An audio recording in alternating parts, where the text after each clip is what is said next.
water and energy systems, community-based approaches, and climate risk insurance. These aren't just solutions, they're lifelines with a track record of impact. These actions do more than mitigate climate risks. They foster gender equality, prevent humanitarian needs, and bolster peace. We need a paradigm shift to accelerate innovative, risk-tolerant, conflict-sensitive strategies. The COP28 Declaration on Climate, Relief, Recovery and Peace, and an initial package of finance, programming, and partnership solutions lay the groundwork for climate action that invests in all communities.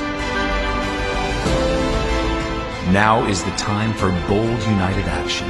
Together, let's turn the tide and leave no one behind.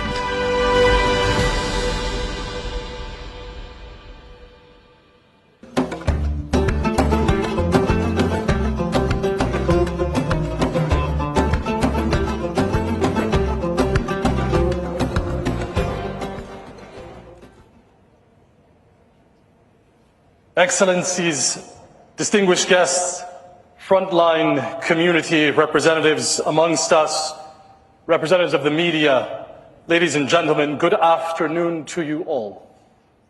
My name is Itonde Kakoma. I serve as the president of Interpeace, an international organization for peace building, and it is my great distinct privilege to serve as moderator for today's event.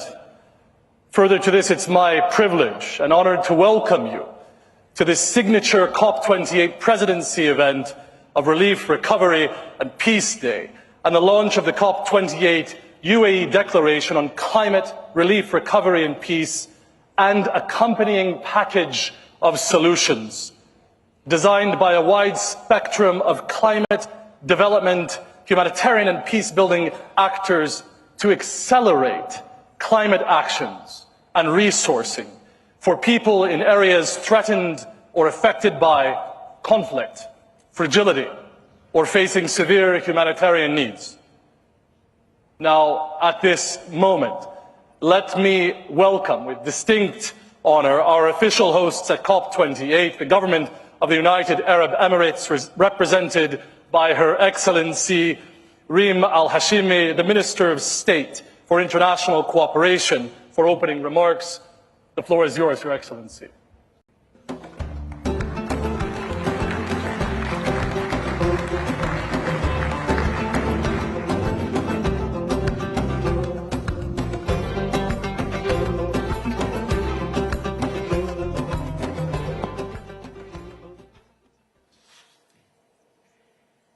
Bismillah ar-Rahman ar-Rahim. Good afternoon, everybody, and thank you, Mr. Kakoma, for that kind introduction. Excellencies, dear colleagues, dear friends, it's incredible to see so many familiar faces, and it is my distinct pleasure to be able to welcome you to COP28 and to the United Arab Emirates, as well as this flagship event of Relief, Recovery and Peace Day, the first in the COP process. It is moreover an honor to join such a remarkable constellation of governments, international and regional organizations, and development, humanitarian, peace-building, and climate actors. Our presence here today sends a clear message that the nexus of climate, humanitarian, and peace and security issues must be on the political agenda at every COP. It is also a message crystallized in the Climate, Relief, Recovery and Peace Declaration, our anchor for this afternoon. This is a joint product representing inputs from hundreds of stakeholders who live and work in vulnerable settings facing fragility, conflict, or severe humanitarian needs. I'm pleased to announce that over 70 countries and 40 organizations have already endorsed this. And I'm also pleased that, as we will hear shortly, this is accompanied by an initial set of actions from signatories, what we are calling a package of solutions to immediately operationalize. Coincides with the COP process's first Health Day, or that these days open COP28's 2-week program. Is First Health Day, or that these days open COP28's 2-week program. We need a human face, must always have at the front of our minds whom we are here for and why. We must raise ambition every year on adaptation, loss and damage, 1.5 degrees, and finance. When we commenced preparations for our presidency, we took the global stocktake as our guiding star. What are the gaps in implementation of the Paris Agreement? And what are the solutions we must invest in to fill them? What we heard was unequivocal. Our current system is leaving people behind, especially women, people of determination, children, and youth in LDCs and in SIDS. These people are notably located in the areas that are also most vulnerable to climate change and the least able to cope with its impacts. The long-term humanitarian emergencies, the security crises, the disappearing islands, the places where climate finance fears to tread. In these settings, per capita climate finance is typically 5 and sometimes 80 times less than non-fragile settings.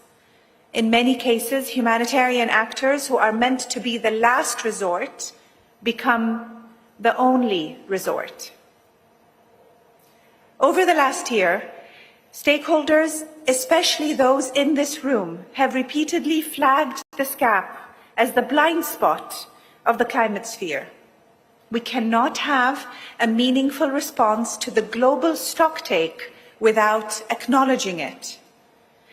At the same time, we know we cannot treat climate in isolation from man-made choices around policy or conflict and then consider that our work is done.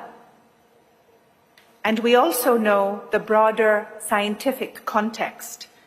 Climate-related displacement and tension are accelerating because we are failing on greenhouse gas emissions. A just and accelerated energy transition is therefore one of the greatest contributions we can make to highly vulnerable communities. But in these consultations on fragile and vulnerable settings, we also heard a resounding message of optimism. Climate action in the most challenging operational circumstances actually works. We've delivered, and we can deliver programs in the midst of drought, instability, conflict, and sea level rise. There is a growing track record of implementing resilient food and water systems, renewable energy, enhanced social protection mechanisms, and early warnings with anticipatory action. The returns on these actions are second to none. The declaration and package of solutions we are collectively launching today is one step toward realizing this potential. It unites all of us from the peace, development, climate, and humanitarian sectors around a shared set of objectives focused on increased resourcing, access to finance, conflict sensitivity, enhanced risk appetite, and governments and local actors' capacity to effectively absorb finance.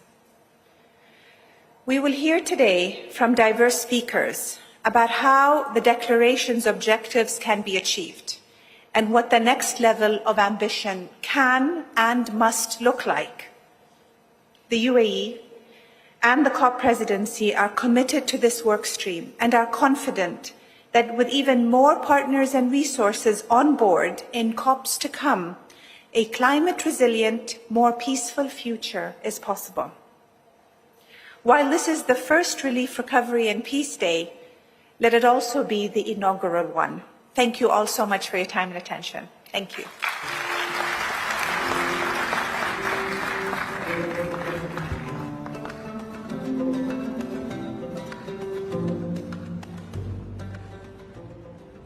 Let us once again express appreciation to our host for these opening remarks thank you for that, and for providing the leadership to put on the agenda the inextricable relationship between climate change, peace and security. Now, allow me to welcome to the stage our distinguished panel of speakers to join me here for a dialogue on solutions to increase finance and policy for climate action in areas threatened or affected by fragility, conflict, or facing severe humanitarian needs. I'm very pleased to welcome to the stage His Excellency Salah Ahmed Jama, the Deputy Prime Minister of Somalia. Sir, you're most welcome.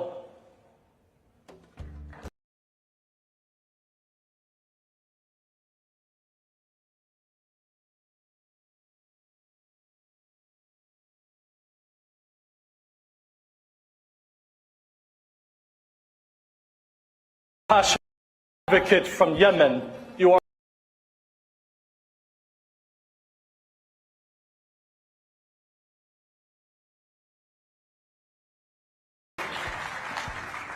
Ms. Mafalda Duarte, Executive Director of the Green Climate.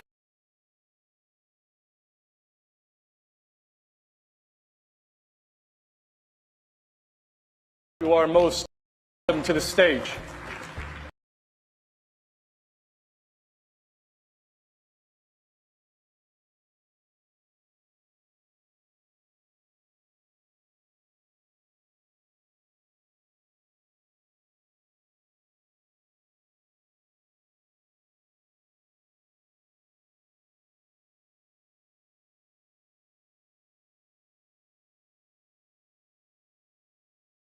Colleagues, we've gathered for a solution-oriented declaration event.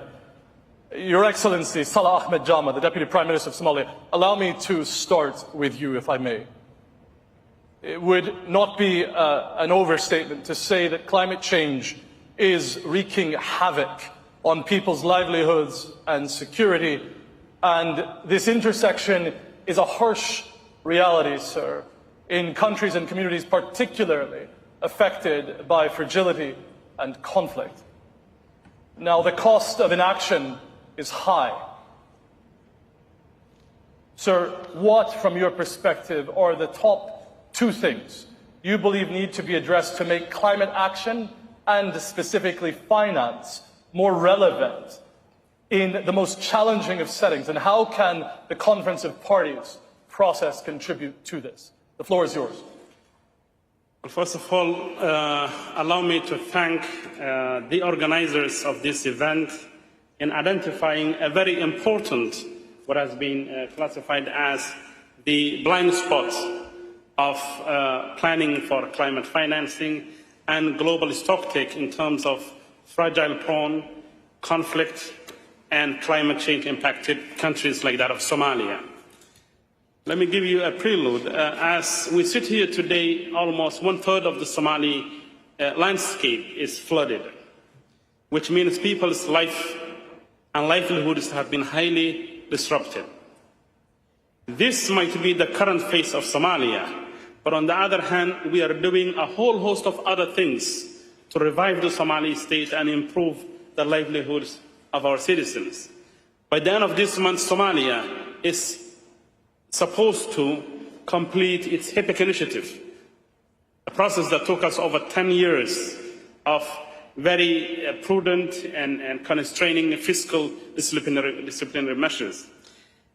We are on the edge of defeating Al-Shabaab for good, and we are trying to develop national development plans that are anchored on the strategy of poverty reduction strategy.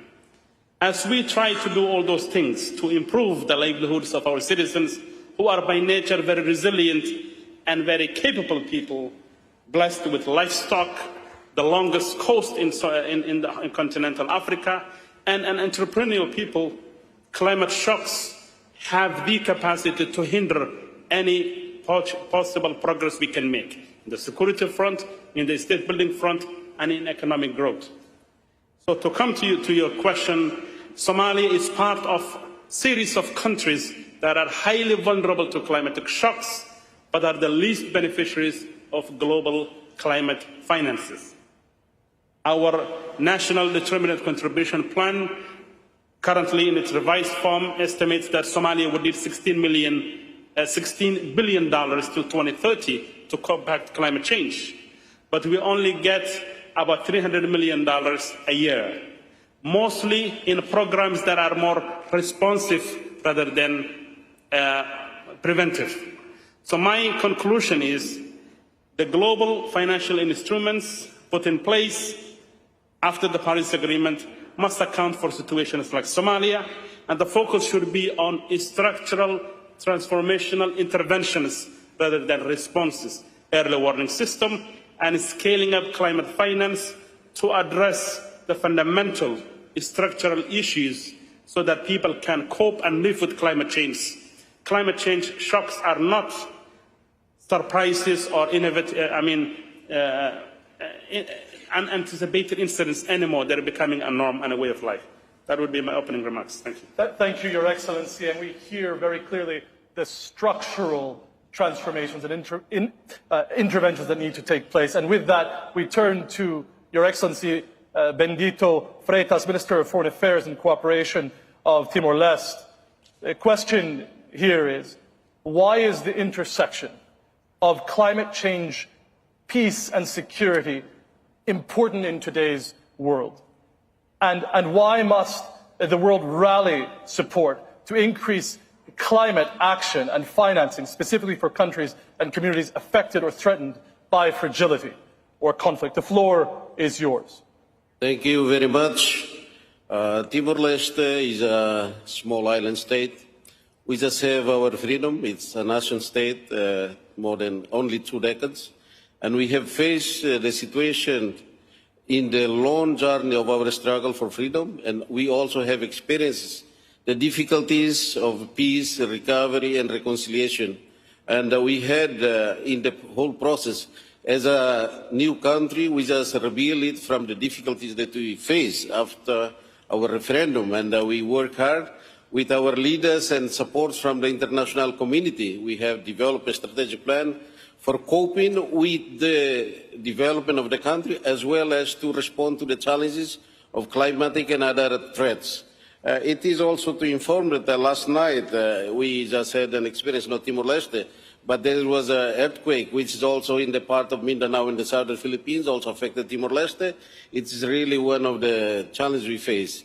In terms of challenge to the climate, peace and recovery, it's really very much interrelated, because as politicians in the country, we have to formulate our policies in order to cope with the situation regarding policy development, as well as to the welfare of the people. So for the country's policy, we have also department that really established to respond to these challenges of the nature and other calamities that may cause. For us, it's really very important in terms of peace, recovery, and development. Timor-Leste, our fragile state, but our leaders in 2010, we have established this intergovernmental organization called G7+, which is constituted of 20 countries, mostly friends, sisters and brothers from Africa. We have here present our Secretary General of the G7+. We are cooperating, uniting together the voices to bring out what are the challenges we face in the reconciliation process, in the state building, and also peace building process in the country. And we particularly experience this difficult time ourselves.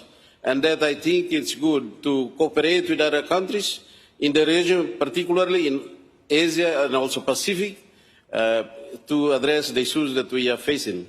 It's also important to note here that we have very important lessons that we acquired or learned during our hard times in the experience. So we are a small country.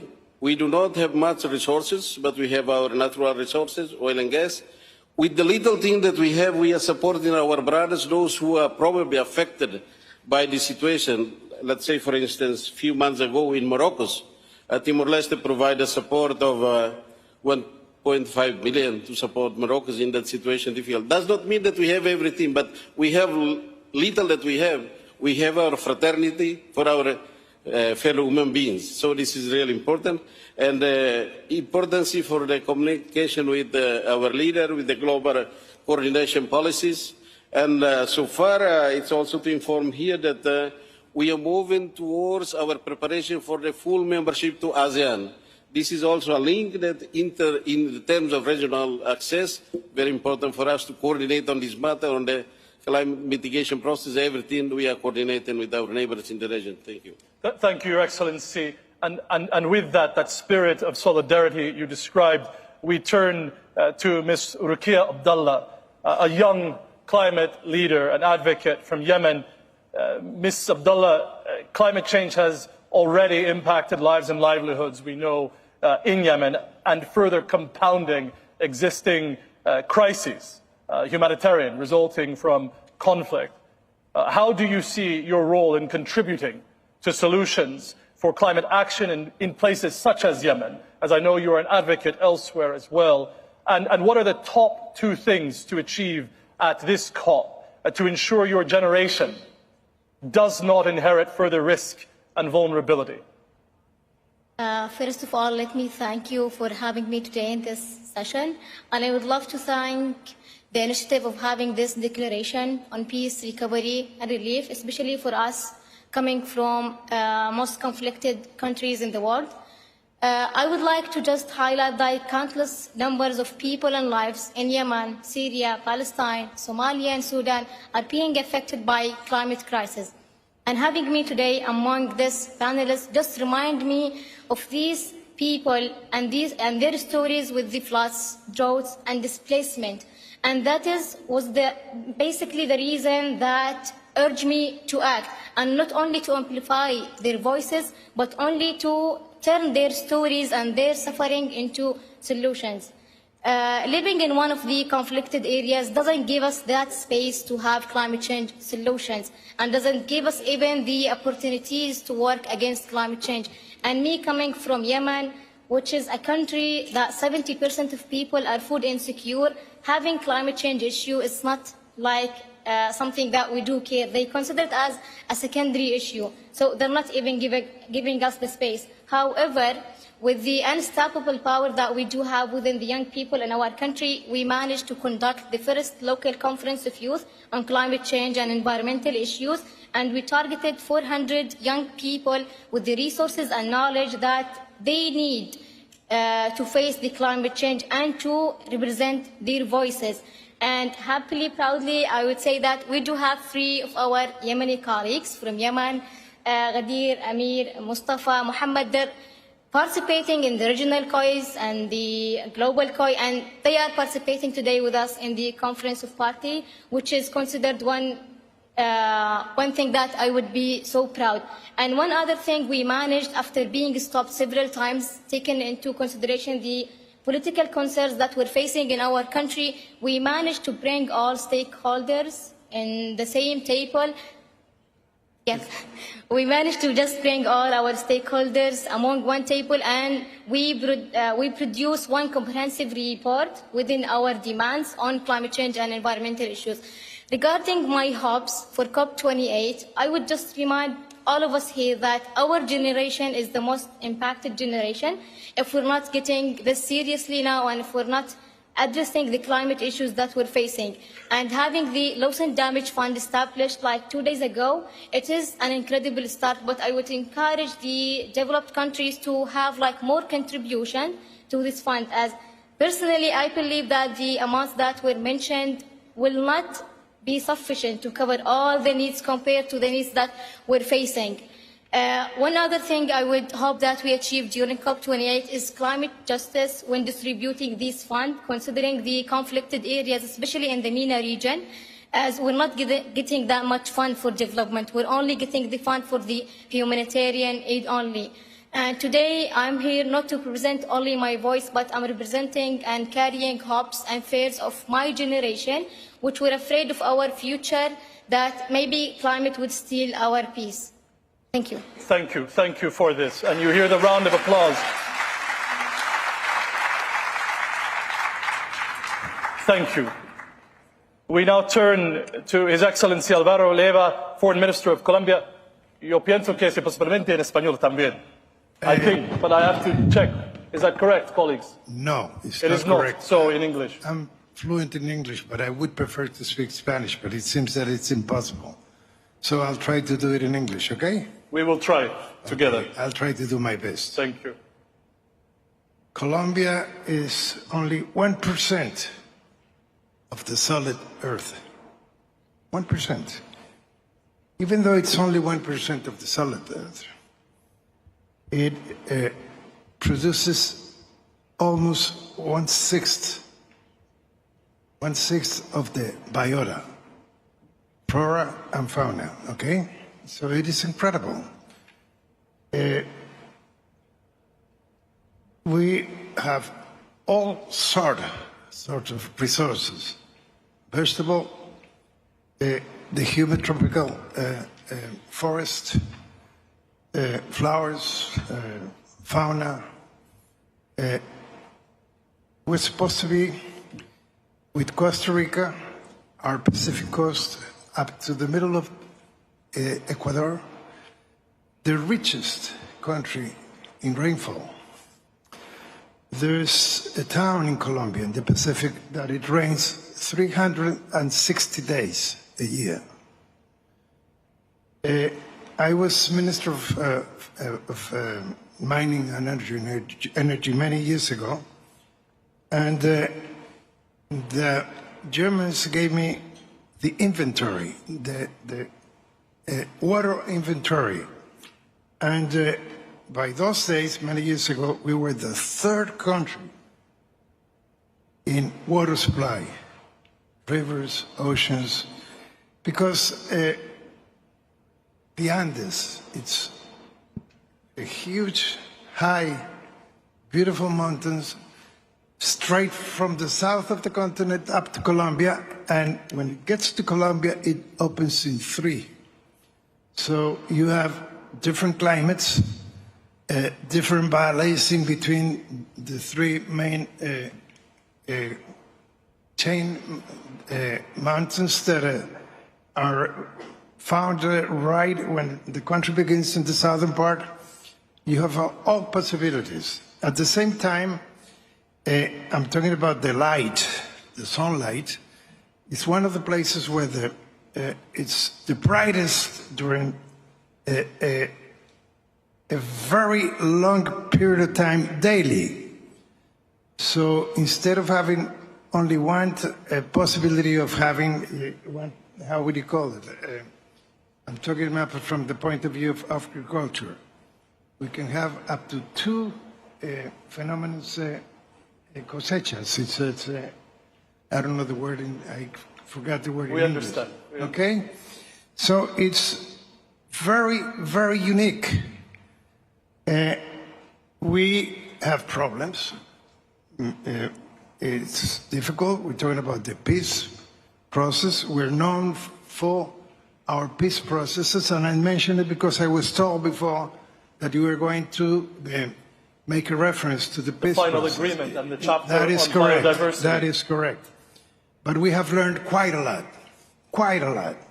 When you talk about peace, you are not talking about peace which is necessary in between Russia and Ukraine, or now in between Israel and Palestine. The first of peace you have to really think about is peace with history. With peace with history. Let me give you an example. Let's talk about Israel and the Palestinians. They were Semites, and they appear in between the Tigris and the Euphrates 2,000 years ago. They haven't been able to make peace. So this is something that is called peace with history. Then you have Mr. Churchill, who even before ending the war, at the end of the Ottoman Empire, he decided to take a napkin and put the borders on. So it's very complicated. We're suffering that initiative, which was done in a very correct way. very imaginative, but look what is happening. The other peace, peace with nature. Peace with nature. Because we have a problem. Our countries have a problem. We are in hands of those who produce the gases of, how do you call it, the efecto invernadero, okay?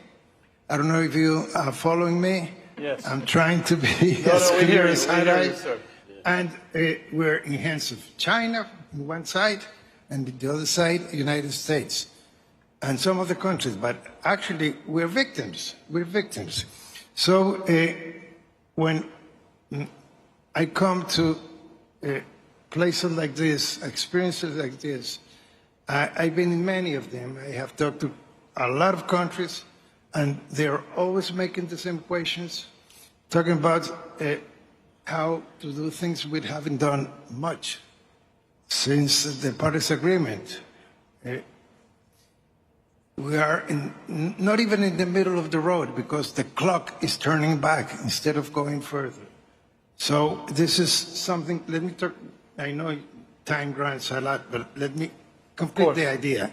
So we have to commit ourselves to go from just putting the things on the table to solve the problems. And it's necessary to talk about global peace, because otherwise we're wasting our time. And we're destroying not only our planet, but we're destroying life. And of course, we are going to be the worst in history because we have to talk about our future generation. We are in a very complicated moment, and we must be conscious that we have to do something practical about what is happening right now. Muchas gracias, Excelencia. And con permiso, because we had promised Spanish and it's not here, but you communicated very clearly in terms of the global peace agenda linked to peace with history, peace with nature. That is correct. So thank you for this, sir. And with that, the commitments as you described, where we're not even halfway down the road, we now turn to financial institutions. And in that respect, Ms. Duarte, Executive Director of the Green Climate Fund, it's no secret that current institutional frameworks and financial mechanisms are not adequately reaching populations to the extent envisioned in fragile and conflict-affected settings. From your perspective, how can this be improved in order to better reach these populations as described? And as the newly inaugurated, if I understand correctly, Executive Director of the Green Climate Fund, what is your vision and action plan to achieve this? Thank you very much. And I know that I see the clock here in front of me, so No problem. I know we are running out of behind the schedule probably. I'll try to be very brief. Let me first of all congratulate everybody involved with the declaration that was just announced, and everybody that has already joined. GCF fully supports the declaration and the objectives of the declaration. Let me also say that the Green Climate Fund is embarking on a new phase of its programming, a new strategy, 2024-2027. It's a new phase, and let me take this opportunity as well to thank officially the United States, who indicated their pledge to the Green Climate Fund yesterday, in addition to countries like Portugal and Switzerland, Italy, and Estonia. So right now we are at $12.5 billion, and this is what we will plan to commit in the next 4 years. The strategy is very much anchored already in tackling and prioritizing vulnerable countries. And as a mandate from the COP, it's already very clear that we are expected to focus very much on LDC, SIDS, and Africa. But my commitment and my vision, as I laid it out recently in the UN Climate Ambition Summit, is to go beyond that, is really to think in a very targeted and focused way, how do we reach really the most vulnerable?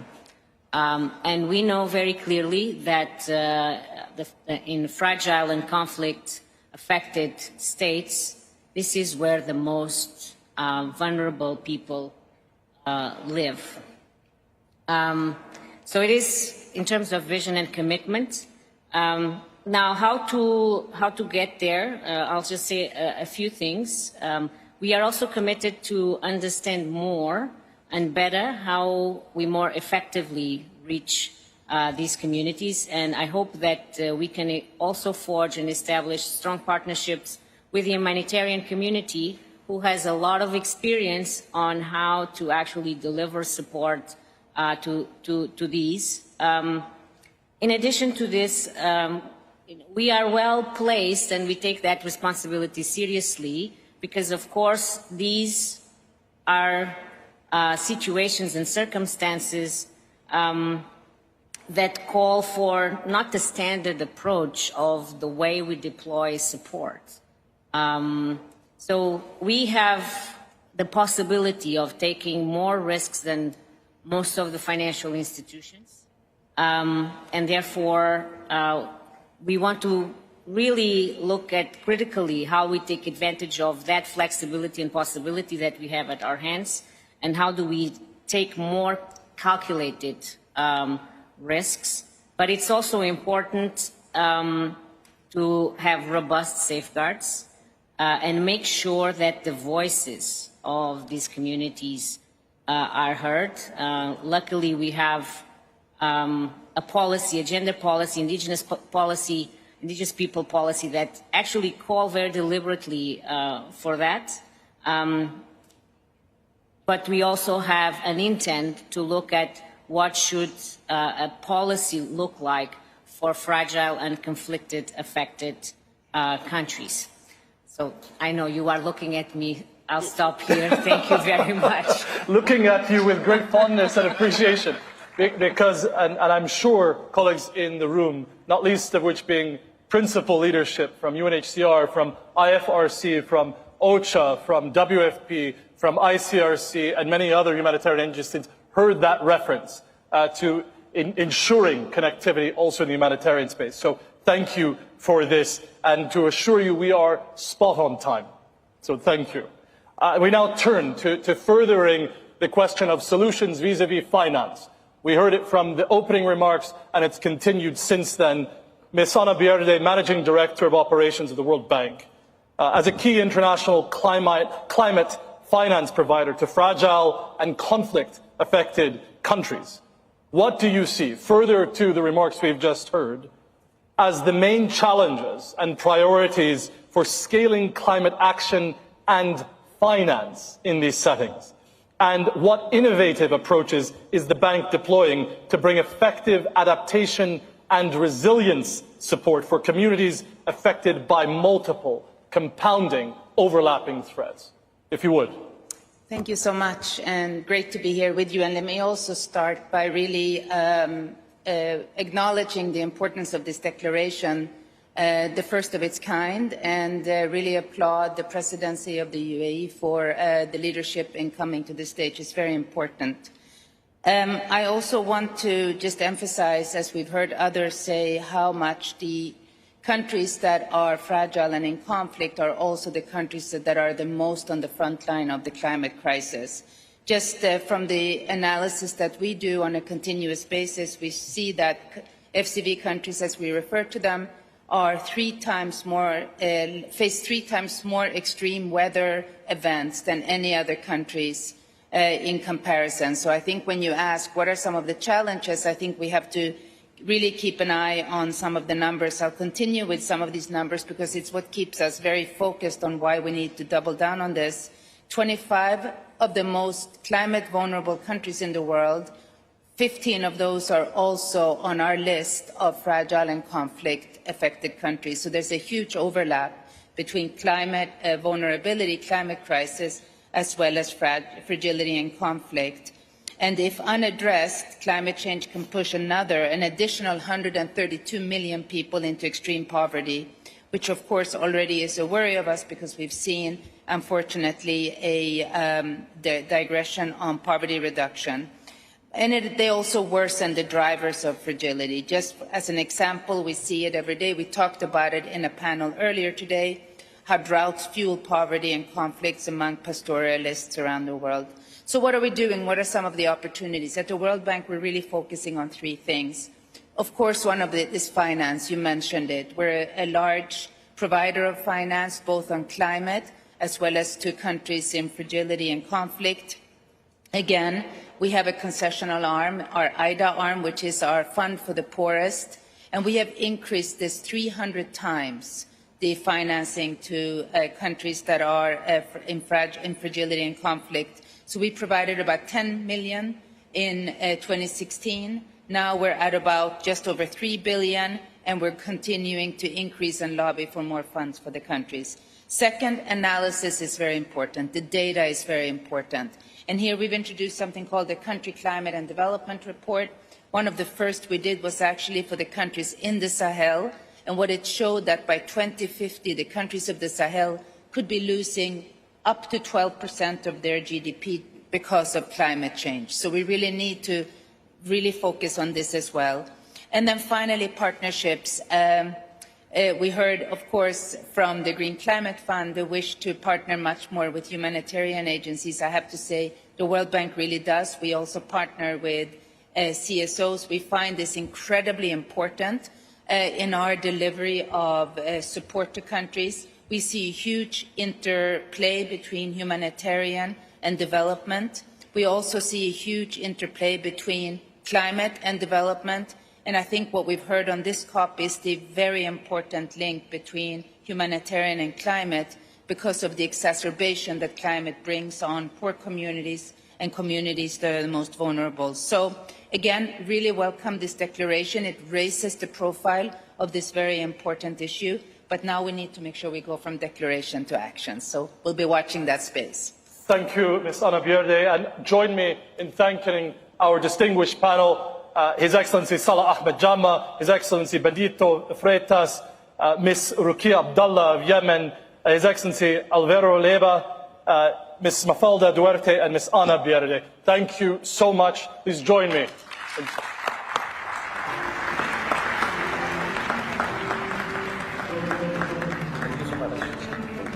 Señor, Excelencia. Con permiso.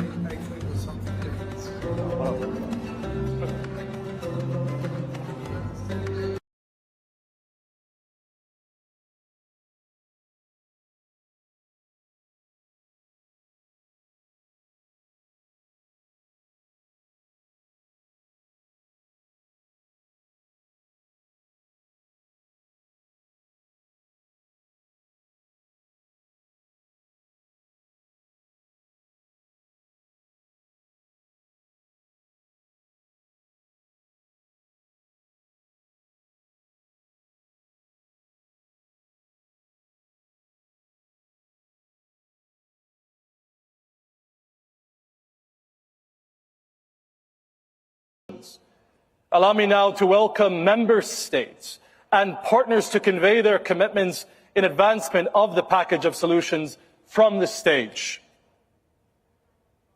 We welcome His Excellency Andrew Mitchell, Minister of State for Development in Africa, United Kingdom. Sir, you're most welcome.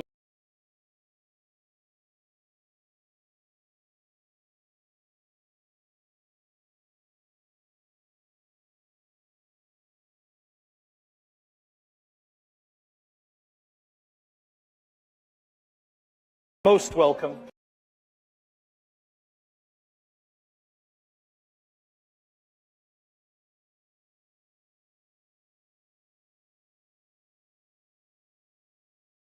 Executive Secretary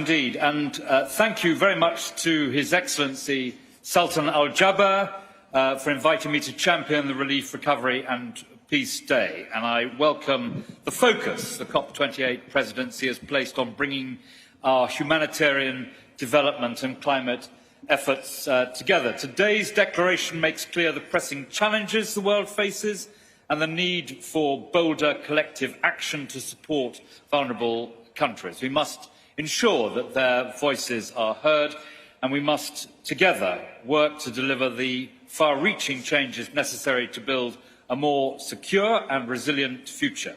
So I am therefore pleased to announce that the UK endorses the declaration, and we are committed to turning its commitments into action.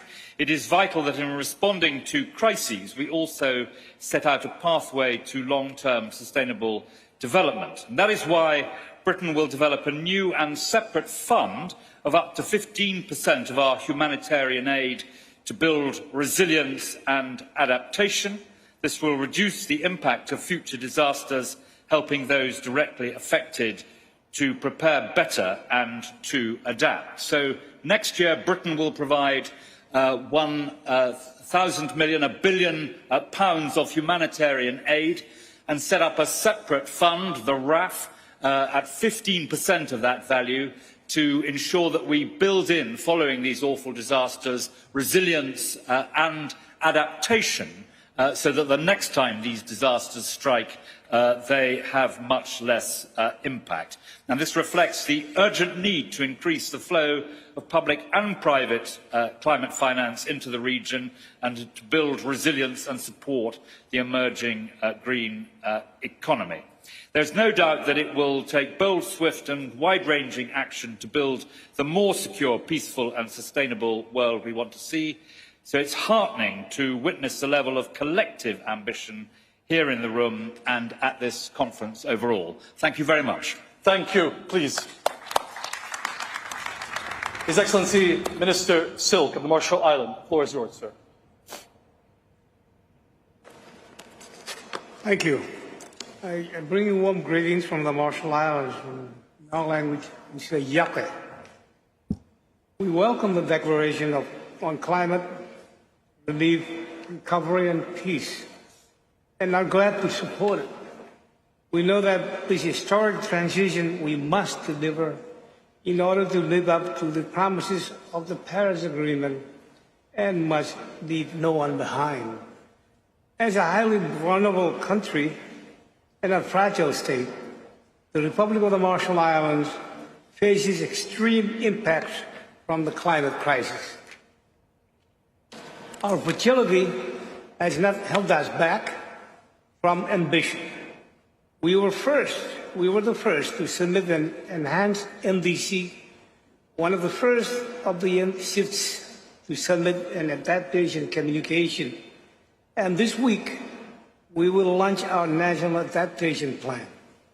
We call this our National Survival Plan. Since our extreme vulnerability means that adapting is necessary to save the atolls that we call home.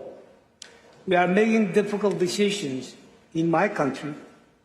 In our NAP, due to be published this week, we set out the pathways to a safe and secure future. One issue of critical importance is the social impacts of climate change. In our NAP, consultations and communities reported that increased heat is leading to greater isolation, and communities have reported that tensions are rising as resources become more scarce. Our NAP is a plan to address that. Of course, it means putting in place solutions to protect our territory, both nature-based solutions and more hard solutions. But it also means making effort to invest in our healthcare systems and education so that we are building a society that is healthy, educated, and safe, and will be more resilient as a result. We know that our greatest strength lies in our communities. We know that we cannot do this without support. In my country alone, the cost of adaptation will be in tens of billions. We are forced to make difficult decisions, even if we can get the finance and access to it. Fellow ministers, colleagues, we know that fertility makes it hard to take climate action. Conflict makes it harder still. This is why we are building peace. Is a vital aspect of this. And I hope to see an increased investment in peace building in countries and regions affected by climate change.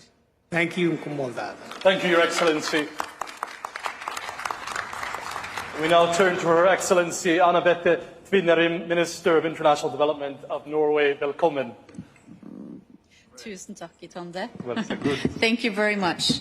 And thank you for allowing me to be on stage to address this topic. And thank you, a true, huge thank you to the UAE for giving us the first day of the very first COP day for relief, recovery and peace. Let's hope it's not the last.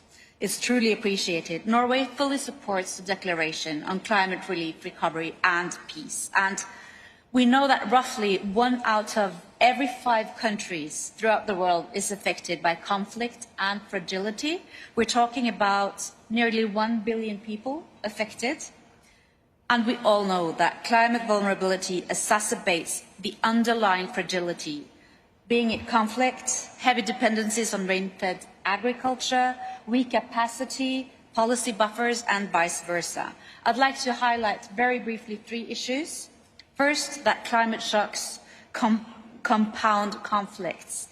Climate shocks may not trigger new conflicts, but we know that they heighten conflicts. Second, agriculture is vital to the economies of most of these countries, and heavy dependence on rain-fed agriculture increases the vulnerability to climate change. So we need to increase our support to ensure food security and food sovereignty. And third, in keeping with the declaration, we need to increase the climate finance to the very most vulnerable groups. And that is what Norway is intending to do and what we are doing. We are doubling our climate finance from 21 to 26. We actually already achieved this target last year, very much due to increased mobilization of private capital. And we are now tripling our support for adaptation efforts. I'd just like to highlight the name of a few of our partnerships and organizations because they deserve to have their mechanisms mentioned. We are continuing to provide support for SOF, the Systematic Observations Financing Facility, and Climate Risk and Early Warning Systems, the CRUISE initiative, all these acronyms. And we'll continue to support the Climate Security Mechanism, also the CERF, the United Nations Central Emergency Response, and the African Development Bank's Africa Disaster Risk Financing Program, a few of our main partners. And let me also mention the World Food Programme. We're continuing to support your excellent work on scaling up anticipatory action for food security. And actually, just today, we are announcing another $35 million to scale up your flagship program on anticipatory action in sub-Saharan Africa. And I wanted to mention that the title of the press release for that money is Invisible Results, and that's really what we are talking about, because we need to get there before the disaster strikes, and that means we're not going to see the results. So we need a mind shift among us donors to keep, to finance and anticipatory action instead of after that disasters strike. Thank you. Thank you so much. Continuing the commitments and actions through a package of solutions, we welcome His Excellency Dr. Zamir Iqbal, the Mohammed Al Yasser, President of the Islamic Development Bank. You are most welcome, sir. I had received a notification and it's better in person. So you are most welcome. Thank you very much, running around between sessions and between meetings makes it sometimes difficult. So we have standby deputization just in case. But I am very honored to be here with this group and at this session. Ladies and gentlemen, fragile and conflict-affected countries are disproportionately experiencing the devastating impacts of climate change, amplifying resource scarcity in these countries and disrupting livelihoods and further challenging their economies. The Islamic Development Bank recognizes the urgency of creating genuine momentum in addressing these challenges. 31 of our 57 member countries are classified as fragile. We consider it crucial to identify high-impact programs, establish effective policies, and secure significant concessional financing. Taking transformative climate action is essential for promoting inclusive development, especially among the vulnerable populations of least developed countries. To address these challenges, the Islamic Development Bank intends to provide over $1 billion in climate finance for member countries affected by fragility and conflict during the next 3 years. This financing will prioritize high-impact actions, mainly adaptation finance, aligning them with broader development objectives of addressing fragility. In this endeavor, we will try to deploy as much concessional finance as possible, including through our Lives and Livelihoods Fund. Investments in climate change, resilience, and adaptation have demonstrated their cost-effectiveness in reducing vulnerability to climate risks. The Islamic Development Bank is committed to promoting an integrated approach that simultaneously addresses sustainable development, climate change, and the deterioration of biodiversity. We also place a special emphasis on supporting women and children who often bear the brunt of climate change, conflicts, and economic hardships. The Bank is committed to developing interventions that foster resilience and sustainable development in these key demographics. Finally, the Islamic Development Bank is committed to enhancing climate resilience, promoting sustainable development, and protecting women and children in its member countries facing fragility and conflict. We would like to thank the United Arab Emirates Presidency for raising this issue to the highest levels. Thank you very much. Thanks are to you, Your Excellency, President Al Yasser, for these very clear, bold commitments in advancement of the package of solutions. We now turn to His Excellency Warkana Gabaye, Executive Secretary of the Intergovernmental Authority on Development. The floor is yours, sir. Thank you very much, my brother. Greeting from the Horn of Africa, the most affected but the most resilient region.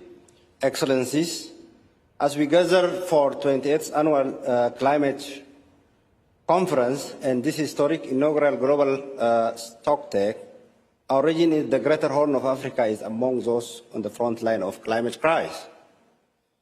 After weathering 6 consecutive failed rain seasons from 2020 to 2023 and the worst drought in 40 years, we are now forced to face the flooding from the relentless force of torrential rains of Illinois, leaving devastation in its wake. Within 6 months, we moved from too little water to too much. Both of these conditions create famine for our people. While our region contributes less than 1% of the global greenhouse gas emission, we bear an outsized burden of climate-related disaster. Today, I carry the voice of 300 million citizens of the IGAD region, calling for a resolute effort to forge consensus on concrete action on the Paris Agreement global goals on adaptation. Loss and damage are not abstract concepts, but a day-to-day reality for us all in the IGAD region. We congratulate the COP28 presidency for pushing this agenda and adopting the fund. The urgency of operationalizing the fund to support vulnerable nations cannot be overstated. The recent sixth assessment report of IPCC, AR6, serves as a stark warning that we are not meeting our target of limiting global emission to 1.5 degrees. We must renew our commitment to ambitious climate action, grounded in the principle of common but differentiated responsibilities. In the IGAD region, we are responsible global citizens actively contributing to combating greenhouse gas emission, as evidenced in our submission of national determined contribution, that is NDCs, to the COP process. Yet, climate adoption remains our paramount concern. Despite concerned efforts at the national and sub-national level, transboundary risks threaten peace and security in the IGAD region, that is the Horn of Africa, compelling us to establish regional framework to guide our unified response to the climate threat. As part of our common commitment to accelerate climate action, Your Excellencies, aligned with the Declaration of Climate, Relief, Recovery and Peace, I am delighted here to unveil the IGAD Regional Climate Adoption Strategy of 2023 to 2030, the first of its kind of the African continent. The regional framework launched during this meeting embodies the aspiration of the IGAD region and serves as our collective commitment to implement adoption solutions that put people first. The climate adoption strategy has been embraced and adopted by all member states within our esteemed IGAD community, a testament of our unity, solidarity, and in our region. I thank you very much. Thank you, Your Excellency, for this. We now turn to Mr. Lanacek, the Commissioner for Crisis Management of the European Union. Your Excellency, the floor is yours. Thank you very much. It's a great pleasure for me to be able to announce today that the European Union, all of its 27 member states, endorse this declaration. And I'm very happy for that. Thank you. For us, this declaration is especially important. Also for me personally, as a commissioner responsible for humanitarian aid. Why? If you go to any of the most fragile, conflict-affected places on this planet, the people that you will surely meet are humanitarian workers. And they will tell you that they cannot do it alone, on their own. Yes, they can help save lives, they can alleviate suffering, but they cannot address the root causes of a humanitarian crisis on their own, and they cannot provide a mid-term and long-term solutions. For that, they need partners. They need partners that deal with recovery, development actors. They need partners who will bring peace. And they also need partners who will increase their resilience to increasing impact, humanitarian impact of climate crisis. That's why this declaration is so important for us as the European Union and for me personally. But what is even more important, has already been mentioned today, is that we start acting on it. And here EU has already started to implement. Let me share some examples with you. Only a few months ago, the European Union adopted a comprehensive action package focusing on the climate and security nexus. Second, in our EU development policy, we foresee a 30% spending target for climate action focused on mitigation and adaptation measures.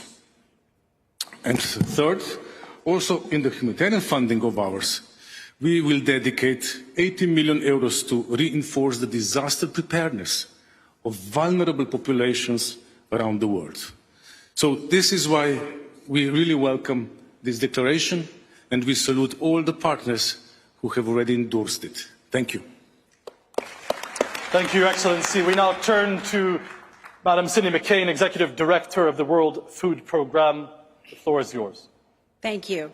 Excellencies, ladies and gentlemen, the World Food Programme is pleased to support COP28's declaration on climate, relief, recovery, and peace. Last year, WFP supported 15 million people with solutions to help them manage the threat of hunger posed by the climate crisis. But over the same period, nearly 57 million people experienced acute food insecurity, which was caused primarily by climate shocks.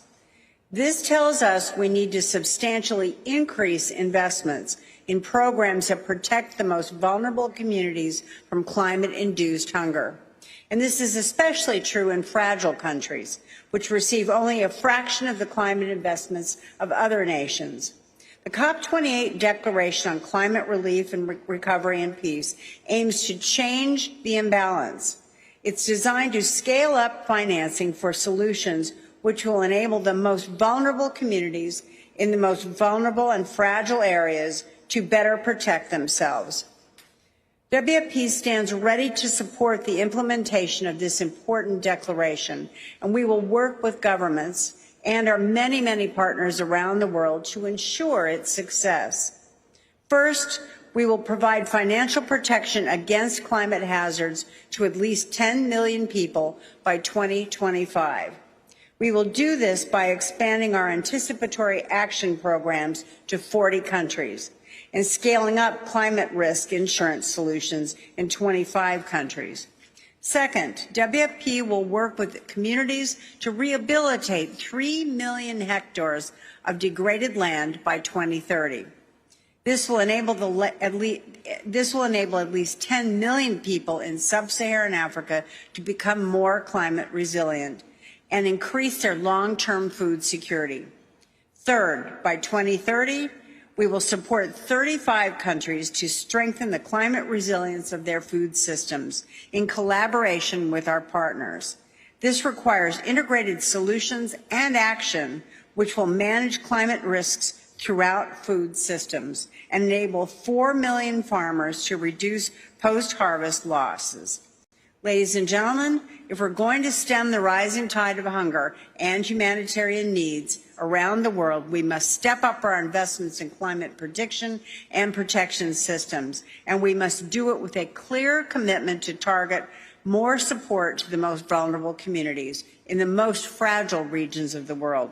It's critical that, in our common struggle to protect our people and our planet against the impacts of climate change, we truly leave no one behind. Thank you.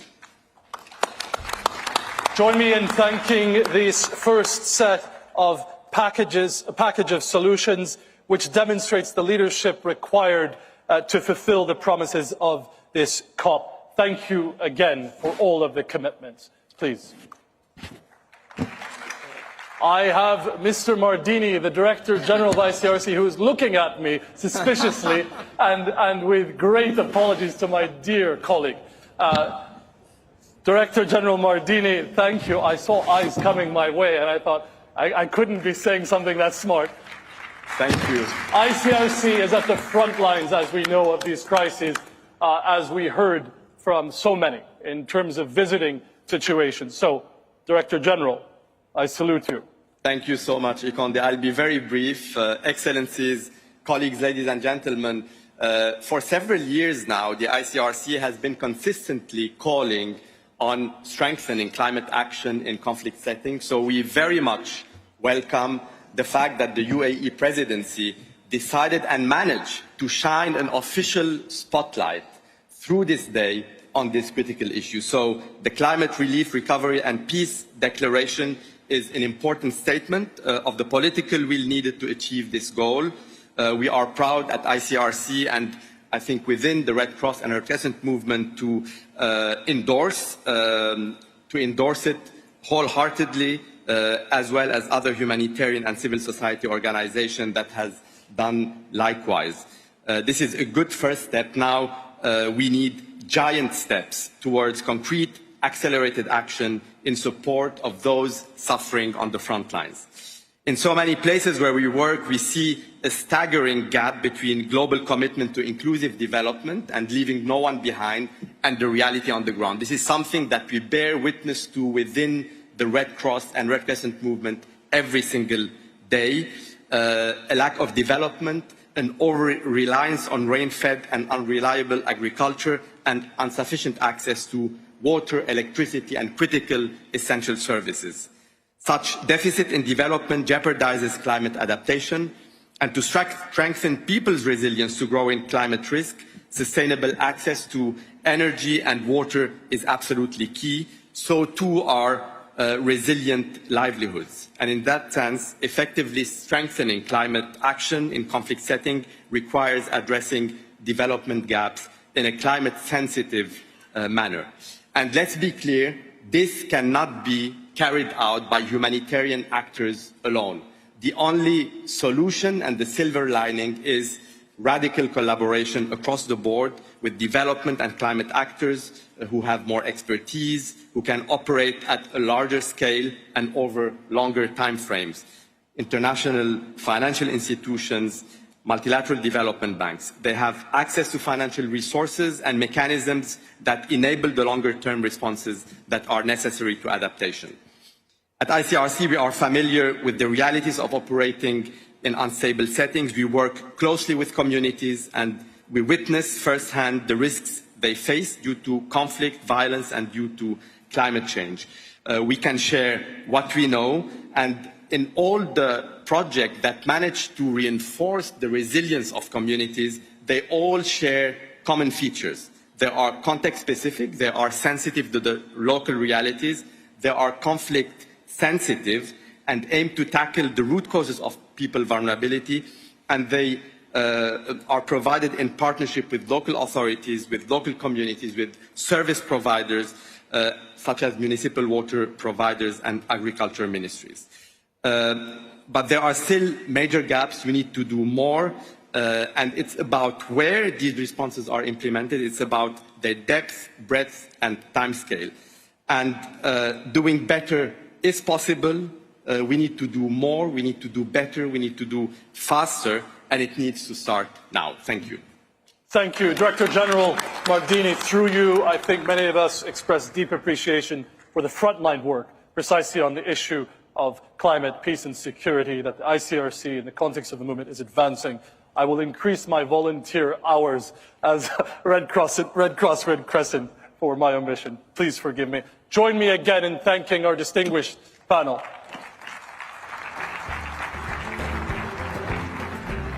The announcements of contributions to the package of solutions continue as we welcome to the stage further distinguished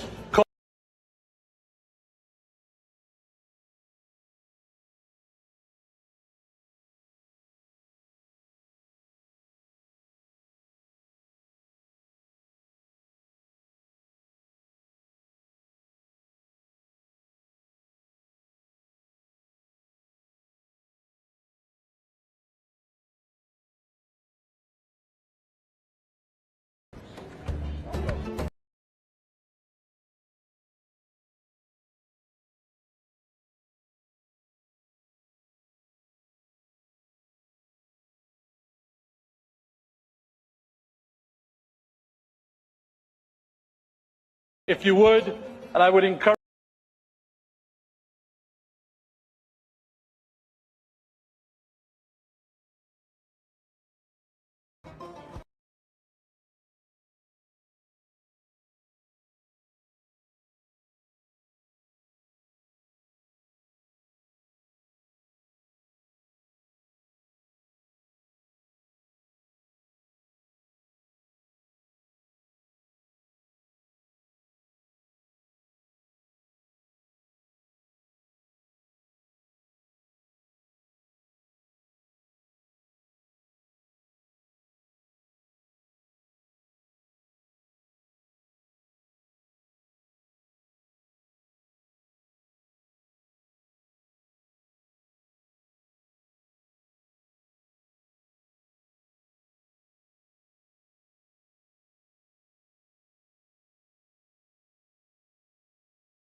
an important time to be bringing peace and stability together. I'm going to try and get my mic. Thank you, Achim. Vielen Dank. I just want to also thank the UAE presidency and its leadership for bringing together climate peace, recovery and relief. I think the declaration sends a very strong signal, and we very much stand with the countries and the communities that are most severely affected by the climate crisis, while at the same time being threatened by fragility or conflict. And I think this is an opportunity to bring these different, if I may say, worlds that are so really connected together. And that's very important because those people are tremendously confronted with humanitarian needs. So I think this broad support base that we're seeing, it really shows the potential and the spirit to increase our support for people at the front line of climate change and instability. And we were glad to be able to substantially advance this important declaration through our Climate for Peace network. Germany supports and commits to the declaration. And I think on the big picture of things, and then I'll go into the specifics here today, I mean, the launch and the decision on the loss and damage fund here on day one was a very big priority for Germany and for the European Union. And our matching grant with the United Arab Emirates of 100 million each has now catalyzed over 600 million euros for the loss and damage fund. We know that's just to get it up and running. And, you know, our humanitarian work that we do, also really having the anticipatory approach for humanitarian help is very important as well. And we will remain committed to that and hopefully should remain second largest donor on that. But I think I wanted to bring some additional pieces which are around the new and innovative and specific approaches here. And I think we need to be very much more gender sensitive and be more inclusive in our approaches. And so just this morning, Germany launched a new Women and Climate Security Funding Initiative together with our partner, the Women's Peace and Humanitarian Fund. Our seed funding of 3 million euros provides support for grassroots and for local women's organizations and communities at the forefront of preventing and responding to climate-related conflicts. And we have a couple of projects that are starting in Colombia and in the Pacific, in Fiji, Solomon Islands, Tonga, and Vanuatu. And we combine, and this is this kind of bringing these communities together, the peace building and climate action to increase women's leadership in conflict and crisis contexts. And it also, this funding really fosters women's participation in decision-making processes and women's leadership in peace negotiations and socioeconomic recovery efforts. So very important to have that diversity and that inclusion. Secondly, we're happy to announce another group commitment together with partner countries, members of the Climate for Peace Initiative, present here today, supporting the unique role and work by the Climate Security Mechanism. The CSM has mainstreamed climate and security within the UN and developed more holistic approaches to address the multiple challenges of human security and climate change. We have climate and security advisors in South Sudan, in Iraq, in the Horn of Africa, in Central Africa, in the West Africa and the Sahel. Climate and security advisors have worked in the missions and local stakeholders, providing those specific trainings on climate security and actually, again, bringing strategies and innovative strategies together. So we're triple our financial support for the CSM, providing €3 million a year plus a junior professional officer in 2024. But I just want to end by saying we know that the most important, or along with all of this, we have to phase out fossil fuels, build up renewables, and have emissions in just about 6 years. That is one of the key pieces. And we need to get funding into the Adaptation Fund and to resilience, often the forgotten piece. Thank you. Thank you, State Secretary Morgan. We now turn to Ms. Rockensteiner, Minister of UNDP, if you would, sir. Thank you very much, and it's a great pleasure to join the previous panels and this panel. And listening to all of you, I reflected that in the work of the United Nations generally, but also particularly in that organization that I lead, the United Nations Development Programme, much of what we have touched on here this morning, and that is reflected in the declaration, is our daily reality. And it begins sometimes on the back of tragedy, of failure to prevent. And that is particularly where the interface between humanitarians and development and also the political organizations very much is part of the solution. But more often than not, in this day and age, we should be focusing on prevention and the ability to actually not end up in a situation where we have so many countries exposed to fragility, to be crisis countries. And again, UNDP works in virtually every fragile and crisis-affected country across the developing world today.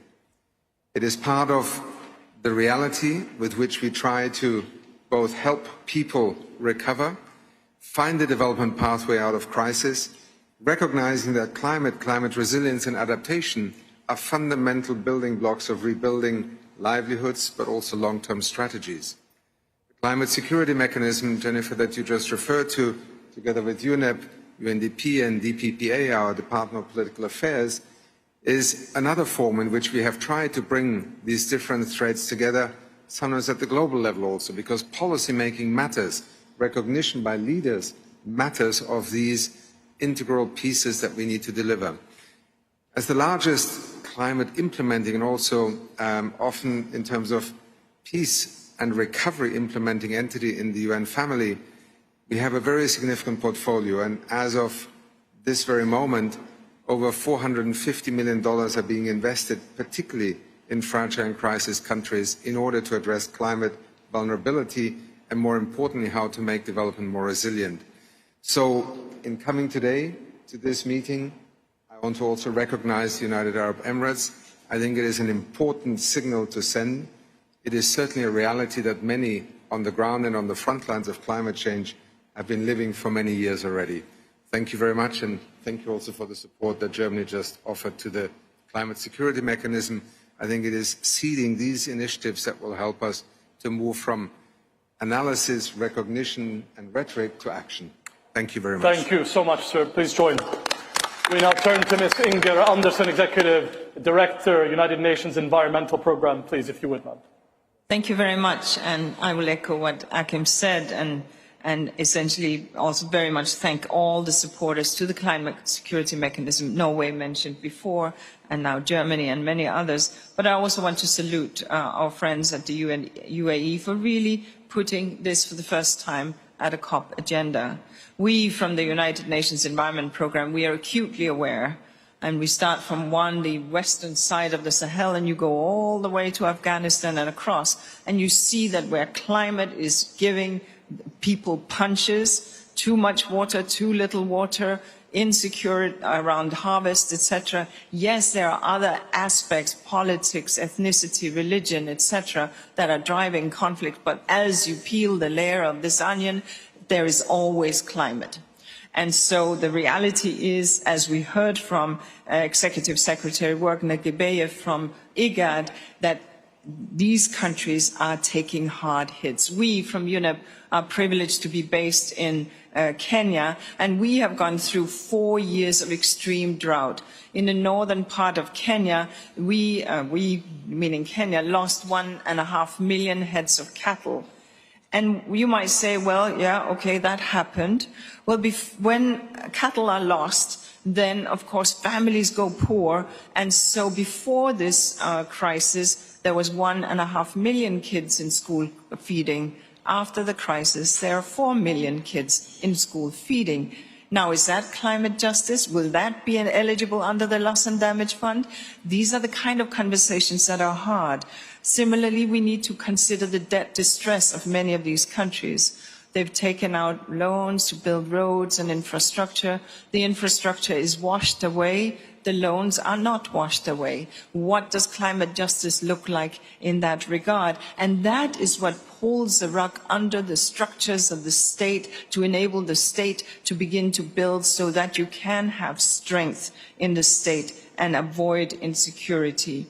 I have, and I know that Joyce Msuya will mention some of this, she is the deputy of OCHA, but visited Pakistan, visited Malawi, etc., and seen the impacts of climate and how this is happening now when we are living at 1.1 degrees increase. But right now, as our emissions gap report shows us, we are, based on the NDCs, heading to a 2.9 degree world in 2100. If we add the conditional NDCs, we're heading to a 2.5 degree world. None of these are acceptable, which is why stepping up on decarbonization is the only way to go. But in the meanwhile, these folks in these countries are suffering and suffering greatly. Yes, we have mechanisms, but they're woefully inadequate, and stepping up and understanding, as we heard the Commissioner speak to, that insecurity,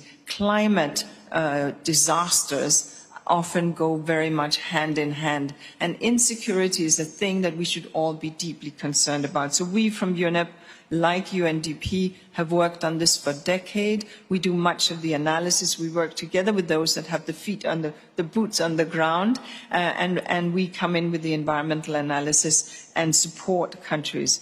But there's a long way to journey. This declaration is a very important first step, but we have to put now action behind the declaration. Thank you. Thank you so much. We now turn to Assistant Secretary General Joyce Msuya, UN Office for the Coordination of Humanitarian Affairs. The floor is yours. Thank you. Thank you, Itonde. First, I want to thank the UAE as COP President for driving this declaration. And I thank all those who have collaborated on and endorsed the declaration. It is timely and relevant. The humanitarian impacts of climate change are already with us, and they're devastating. In the last 20 years, we have seen a staggering 800% increase in climate-related needs in humanitarian appeals. In many cases, climate change is overtaking other factors as the predominant driver of humanitarian need. The effects are hitting, sadly, the most vulnerable countries and communities, worst and longest, countries that have often contributed the least to climate change. And they're hitting countries often riven by years of conflict, economic strife, and underdevelopment. The declaration says all of the right things about closing the climate finance gap for fragile and conflict-affected countries. But the most important thing now, as articulated by others, is to take concrete steps to put these words into action. The humanitarian system cannot be a solution to climate change, but we are committed to playing our part. We are endorsing the declaration, and we will contribute to the package of solutions in 3 ways. First, we will use the UN Central Emergency Response Fund to channel more support to communities affected by climate-related disasters. Second, OCHA will facilitate mainstream and scale up collective anticipatory action. We will use the OCHA-managed pool funds to pre-arrange finance for collective anticipatory action, including a guiding figure of investing 10% of CEF's annual spending on anticipatory action. Third, we will deepen our coordination with partners on the ground to reach across our humanitarian, development, and climate silos and make sure that communities affected by climate disasters get all the support they need to recover, adapt, and build resilience. Thank you. Thank you, Madam Assistant Secretary General. We now turn to the Assistant Administrator, Sarah Charles of USAID. The floor is yours. I want to echo thanks of others to the United Arab Emirates for using their leadership of the COP28 presidency to bring us together on this important occasion, and a special thanks for elevating relief, recovery, and peace and climate change for the first time at a global climate conference. This elevation matters today, but even more so after we leave this conference. The United States is honored to join the COP28 Declaration on Climate, Relief, Recovery, and Peace, on which we work tirelessly with many of you. We've already heard from Joyce so eloquently about the reasons why this declaration matters. So I want to highlight a couple of examples of how the United States is supporting solutions. First, through the President's Emergency Plan for Adaptation and Resilience, or PREPARE, the United States is aiming to support more than 500 million people to adapt to and manage the impacts of climate change by 2030. And we're making sure that the needs and expertise of vulnerable communities who are experiencing instability or conflict are key to that work. Second, the U.S. is investing over $50 million in implementation of early warning systems, essential tools that we know save lives and assets. USAID and the U.S. National Oceanic and Atmospheric Administration, or NOAA, are working with the World Meteorological Organization, UN Office for Disaster Risk Reduction, and National Meteorological and Hydrological Services in 20 African nations, small island developing states, and least developed countries to establish and advance early warning systems on floods, droughts, cyclones, and heat waves. But even as we strengthen our investment in early warning and adaptation capacity, we must also be working to swiftly deliver response and relief for those communities that are already bearing the brunt of climate insecurity. As the largest humanitarian donor, the United States government provided nearly $15 billion in life-saving humanitarian assistance this year. That includes responding to climate disasters. And we're working to transform humanitarian response and scale up anticipatory approaches to get ahead of climate-related disasters, including by expanding the use of pooled funding that supports early action and anticipatory action. For example, we contribute to the UN Central Emergency Response Fund, or CERF, for rapid response to climate disasters, ensuring funds can quickly reach those in need when disaster strikes. And we also support IFRC's Disaster Response Emergency Fund, or the DREF, with increased support in recent years, another effective mechanism to quickly and directly fund local humanitarian actors and support acting ahead of disasters. In addition, we're supporting the creation of the Secretariat for the Climate and Environment Charter for Humanitarian Organizations to scale and adapt specifically locally led humanitarian action in the face of rising climate disasters. Thank you. Thank you very much. We now turn to Mr. Mikko Ollikainen, Head of the Adaptation Fund. The floor is yours. Thank you. Thank you, Excellencies, ladies and gentlemen. It's my pleasure to speak at this launch event as part of the launch of the declaration and to convey our endorsement of the declaration. For the Adaptation Fund, building a resilience for the most vulnerable communities is the core principle of our mandate. Over the last 15 years, we've invested over $1 billion for 160 innovative and localized climate adaptation projects in the most vulnerable communities of developing countries around the world. Close to 50% of those are in least developed countries and small island developing states. As outlined by the 6th assessment report of the IPCC and to the COP28 thematic area of recovery and peace, many of the communities facing the adverse impacts of climate change are located in highly vulnerable countries, particularly those threatened or affected by fragility or conflict, or facing severe humanitarian needs. The IPCC report highlights the urgency of adaptation action to address compounding risks faced by vulnerable populations living in regions susceptible to both climate shocks and enduring conflict. Yet they receive disproportionately low levels of investment despite the potential for high returns in terms of human development and stability. This COP28 Declaration on Climate Relief, Recovery and Peace is fully aligned with the Adaptation Fund mandate to promote resilience and help communities to further access climate finance for adaptation in all eligible countries, including in fragile and conflict-affected environments. Many of the projects we support are implemented in countries with highly vulnerable communities, particularly those threatened or affected by fragility or conflict, or facing severe humanitarian needs. We remain committed to further expand our support to countries which are facing multidimensional vulnerability in their fight against climate change, including building capacity for long-term resilience. Many of the proposed objectives and actions in the declaration are already part of our operational modalities, and we stand ready to further scale up our support under our new medium-term strategy.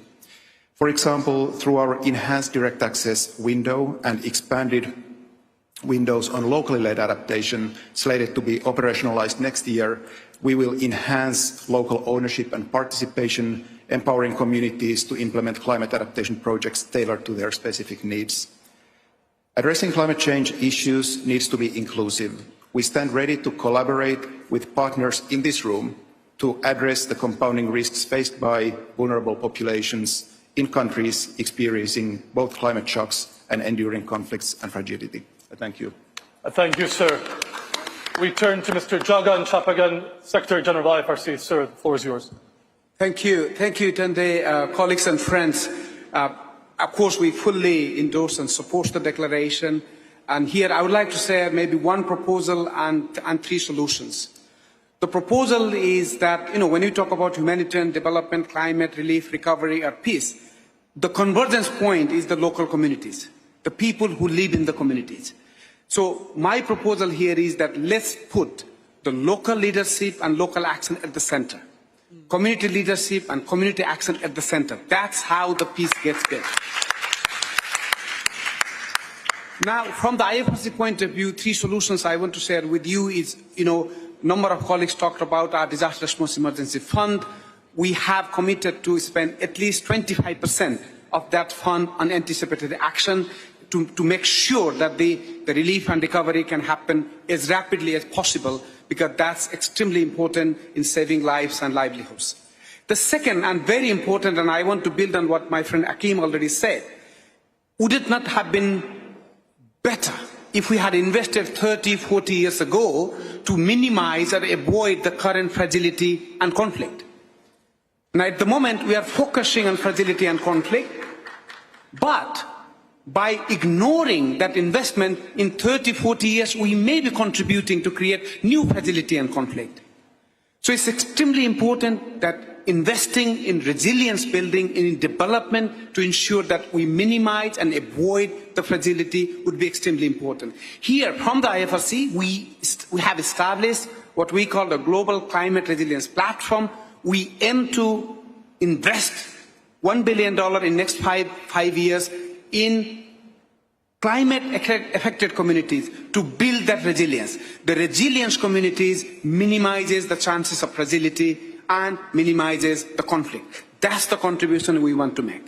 The third one, and which I think we have been talking about a lot during this conference, has been ensuring that there is an early warning for all.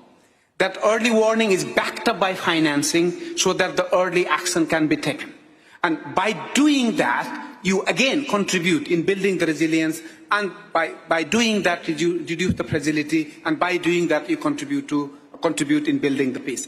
These are the proposal and solutions I want to put on the table on behalf of the IFRC.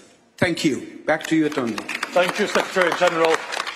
I now turn to Dr. Comfort Arrow, President and CEO of the International Crisis Group. The floor is yours. Thank you very much, Tunde, and I really want to just endorse what you've just said. Also, given what you've just said about investment, congratulations to the UAE for making this the very first COP where we've got an explicit discussion on peace, recovery, and as you said, resilience as well. So real congratulations, and I see it, quite frankly, as a pivotal moment in the discussion on climate discourse going forward. And I hope that we're able to sustain this Peace Day so that we can have many more Peace Days, and that we're seeing serious investment towards that. Of course, Itunde Crisis Group supports the declaration. This is why we're here. And we have a specific tool that we are already using that will follow on to support the package of solutions that the declaration already enforces. That is an initiative that we are calling eArth. It's the Environmental Early Action Risk Tracking Hub. We're marrying what Crisis Group does best, political analysis, early warning, and bringing the climate science to help inform the decisions that decision makers have to make. We are doing this specifically in the Horn of Africa, which we see as a microcosm of all the key challenges that many people have been talking about today. Why the Horn? Because it is the place where we've seen severe weather events coincide with real destructive conflicts. We're looking specifically at South Sudan and Somalia. You'd have heard already from the Deputy Prime Minister of Somalia when he talked about the droughts, the insurgents exploding, colliding in a tsunami of crises already in Somalia. The aim of EF Itunde is to bridge the gap between climate analysis and crisis prevention, sounding the alarm, reaching affected populations, as you quite rightly highlighted, and making sure that all decision makers get the information faster in a very clear and targeted way. Our aim, Itunde, is first to ensure that we help decision makers understand the linkages between climate and conflict. Secondly, to make sure that money is allocated in the right areas where there's a great climate spillover. And thirdly, to make sure that what we do speaks directly to the realities on the ground. That is our commitment to the declaration, our commitment to everybody that is standing behind the notion of peace, resilience and recovery. Thank you very much. Thank you so much, Dr. Colleagues, mindful of all the commitments that have been given and the pressing needs and ongoing negotiations underway, I'm going to break protocol slightly and invite Mr. David Miliband, President and CEO, International Rescue Committee, to the stage. Ms. Nimo Hassan, Director, NGO Consortium Somalia, to the stage. Please, if you would come forward. And as you're coming forward, I'm going to say the following. In my capacity as President of Interpeace, we firmly endorse the declaration and believe that implementation of the Paris Agreement will only be possible if climate action is conflict sensitive, as my distinguished colleague just indicated. And to this end, we offer as a tangible contribution to the package of solutions a partnership with CGIAR, Focus Climate Security, specifically the Climate Security Programming Dashboard, which will be launched tomorrow. So I thank you for this.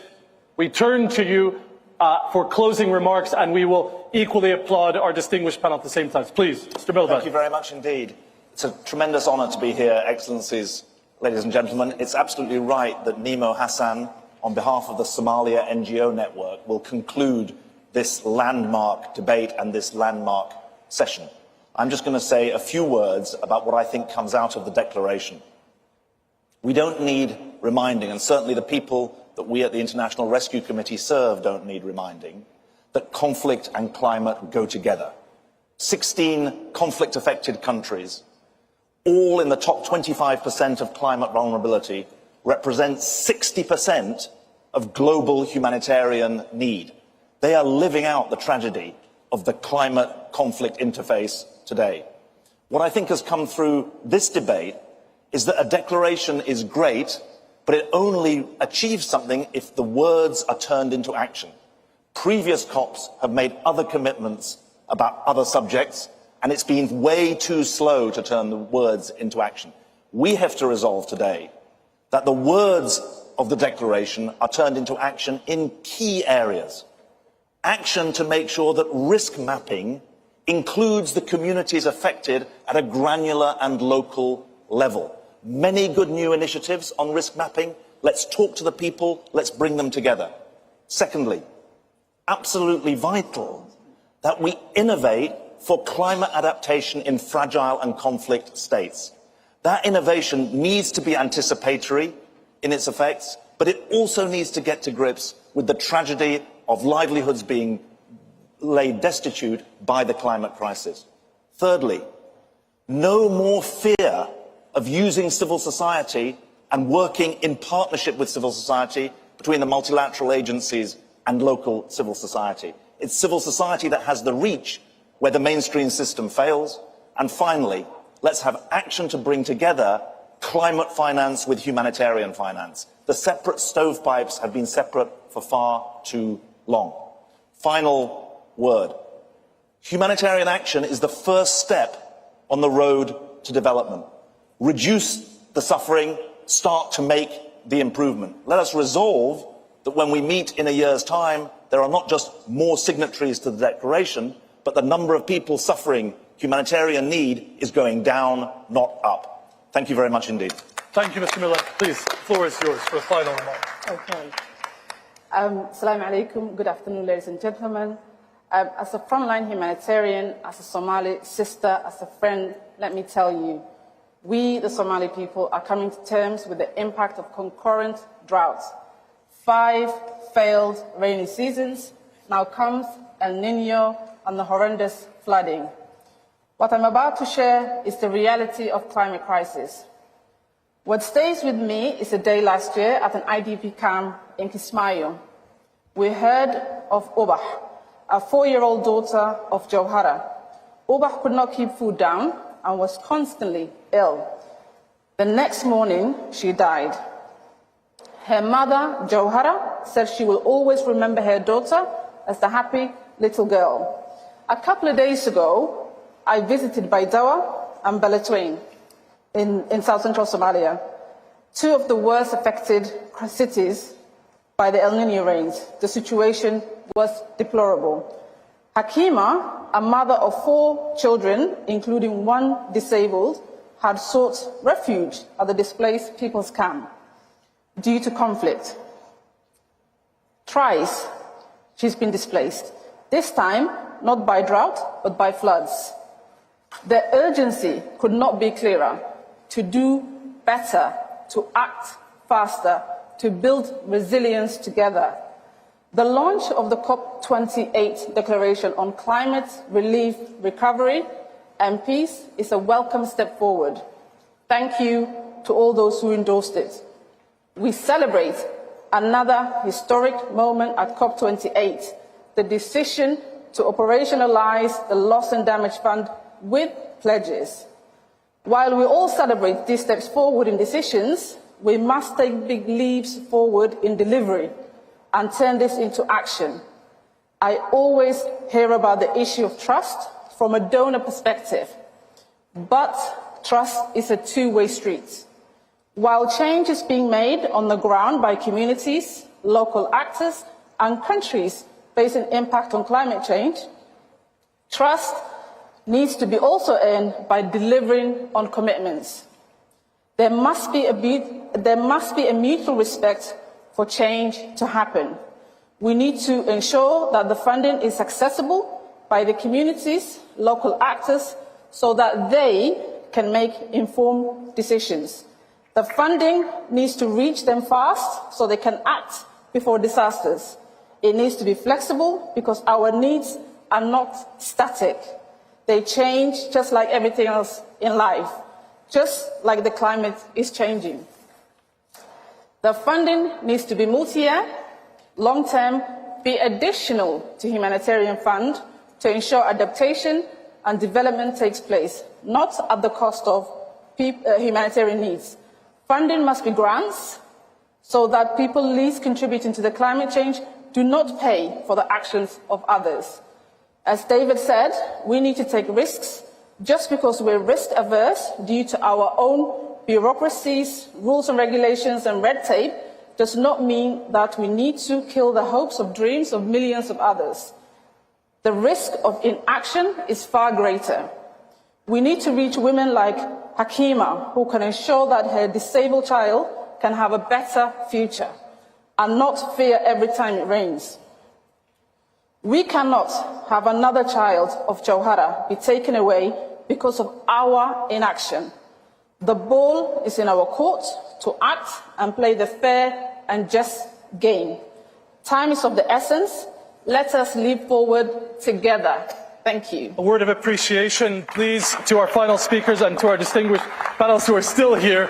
And herein ends the launch of the COP28 Declaration on Climate, Relief, Recovery and Peace. Thank you, and thank you to all for those commitments.